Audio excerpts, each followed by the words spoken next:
Karimnagar market యార్డులో మొక్కజొన్న కొనుగోలు కేంద్రాన్ని మాజీ మంత్రి, ఎమ్మెల్యే గంగుల కమలాకర్ సందర్శించి రైతుల సమస్యలను తెలుసుకున్నారు. గత 15 రోజులుగా మార్క్ఫెడ్ మొక్కజొన్న కొనుగోలు చేయడం లేదని రైతులు ఆవేదన వ్యక్తం చేశారు. మార్కెట్లో తాగునీరు, నీడ వంటి కనీస సౌకర్యాలు లేకపోవడంతో పాటు దొంగల బెడద ఉందని తెలిపారు. దీనిపై గంగుల కమలాకర్ మార్కెట్ అధికారులతో మాట్లాడి వెంటనే కొనుగోళ్లు ప్రారంభించి లారీల ద్వారా గోదాంలకు తరలించాలని డిమాండ్ చేశారు. లేదంటే రైతులతో కలిసి పెద్ద ఎత్తున ధర్నా చేపడతామని హెచ్చరించారు. గోడౌన్ లేకపోతే అటు ఆంధ్రాలో జగ్గేపేటలో తీసుకున్నాం, కర్ణాటకలో బీదర్లో తీసుకున్నాం. అప్పుడు నేనే మాట్లాడినా, కొన్ని స్కూళ్ళల్లో హాలిడే వేసుకుంటే స్కూల్ కూడా ఖాళీ చేయించి అందులో స్టాక్ పెట్టుకొని రైతు దగ్గర కొనుగోలు చేసి రైతుకు ఇమ్మీడియట్గా అమౌంట్ ఓటీపీ ఇచ్చేందుకు కార్యక్రమం తీసుకున్నాం. మరి ఈరోజు ఏమైంది ప్రభుత్వానికి? ఈరోజు పంట మార్పిడి చేయాలని ప్రభుత్వం చెప్తుంది.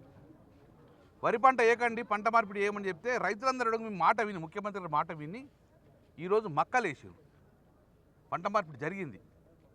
మరి మక్కలు పండించిన మక్కలన్నీ కూడా ఇప్పుడు రోడ్డు మీద తీసుకొచ్చారు.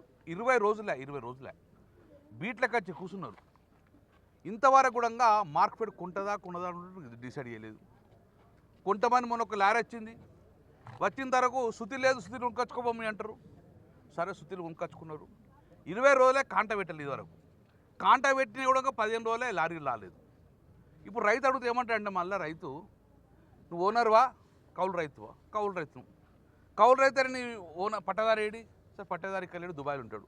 పట్టదారు సంతకం కావాలంటాడు. ఇప్పుడు పట్టదారు రావన్నట, అప్పుడేమిటి ఇయ్యనట, అప్పుడు కొంటారట. అంటే ఏం చేసిందంటే వీళ్ళు ఎట్టి పరిస్థితిలో కొర్రీలు పెట్టి ఇబ్బంది పెట్టి పంట కొనుగోలు చేయొద్దు. పంట కొనుగోలు చేయకపోతే ఏమవుతుంది? ఇమీడియట్గా వీళ్ళందరూ దళాలకు అమ్ముకుంటారు. అప్పుడు రైతు ప్రభుత్వం మీద భారం పడది, ప్రభుత్వం పైసలు ఇవ్వనేది తెడతలం అవుతుంది. ఈ రోజున పరిస్థితి ఏంది? మక్కలు ఎంఎస్పి 2400 రూపాయలు ఒక ఎకరానికి. ఇప్పుడున్న పంట ఎకరానికి 35 నుంచి 40 క్వింటాలు పండుతుంది. మరి ప్రభుత్వం ఏం చెప్తుంది? 35 క్వింటాలు పండుతుంది, 40 క్వింటాలు పండుతుంది, 25 క్వింటాలు కొంటా అని చెప్పేసి ఇప్పుడు క్యాపింగ్ పెట్టింది. అంటే ఒక ఎకరానికి ఎంత పండినా 25 క్వింటాలే కొంటాను. సరే 25 క్వింటాలు కొంటున్నా కూడా కొనే పరిస్థితి లేదు. మిగతాది కూడా 1600, 1700, 1800లకు రైతు అమ్ముకుంటాడు. అంటే ఒక ఎకరం మీద ఒక క్వింటాల్ మీద సుమారు 600 రూపాయలు పంట నష్టం చేస్తుండు. ఎకరానికి దగ్గర 25,000 రూపాయలు ఈరోజు పంట రైతు నష్టపోతాడు. అయినా కానీ కొనుగోలు చేయమంటే కూడా కొనుగోలు చేసే పరిస్థితి లేదు. అరగోసపడతాను, ఎండకు ఎండుతుండ్రు. కానీ ఇంతవరకు ఇక్కడ నీళ్లు లేవు. కనీసం కూర్చొని తిందామంటుండగా పరిస్థితులు మంచిగా లేదు. ఎందుకు రైతు మీద కక్ష అంటున్నాను? ఏం తప్పు చేసిన రైతు? అందుకే ఈరోజు నేను డిమాండ్ చేస్తున్నాను. మేమేదో ధర్నా చేసి ప్రభుత్వ ఆశ ధ్వంసం చేసే పరిస్థితి లేదు. ప్రభుత్వం వెంటనే చర్యలు తీసుకోండి. ఉంటాం ఇక్కడ 1 గంట కాదు 2 గంటలు ఉంటాం. మార్కెట్ డిఎం గారు వస్తా అన్నారు, వచ్చి మొత్తం లోడ్ అయ్యేదాకా ఇక్కడ ఉంటాం. లోడ్ కాకపోతే డెఫినెట్గా ప్రభుత్వం బాధ్యత వహించాలి. తదుపరి జరిగే పరిణామాలు కూడా ప్రభుత్వమే బాధ్యత వహించాలి. రైతును ఇబ్బంది పెట్టకండి.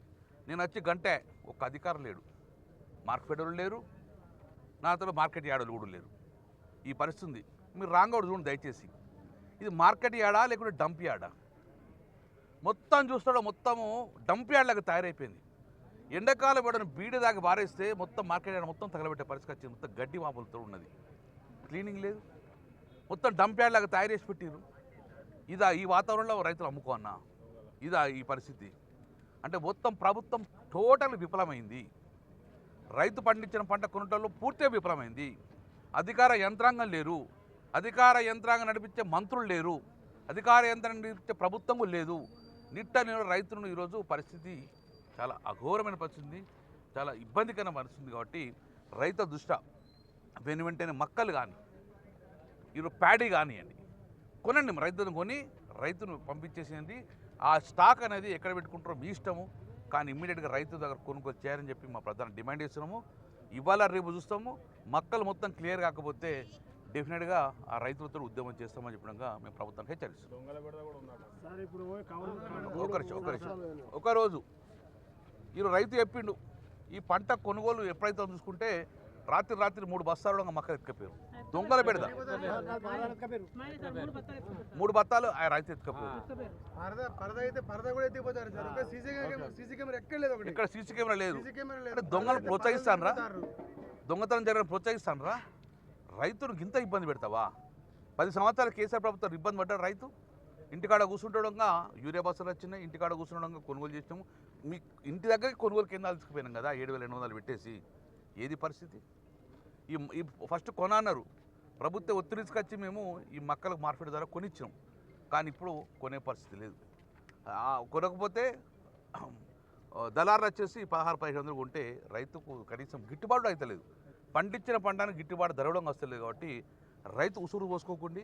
ముఖ్యమంత్రి గారు ఈ యొక్క అధికారులు హెచ్చరించండి. ఇక్కడ పట్టించుకున్న మంత్రి లేడు, పట్టించుకున్న అధికారి లేడు. అంత ఘోరమైన పరిస్థితి కాబట్టి రైతులను ఆదుకోండి అని చెప్పేసి నేను ప్రభుత్వాన్ని డిమాండ్ చేస్తున్నాను.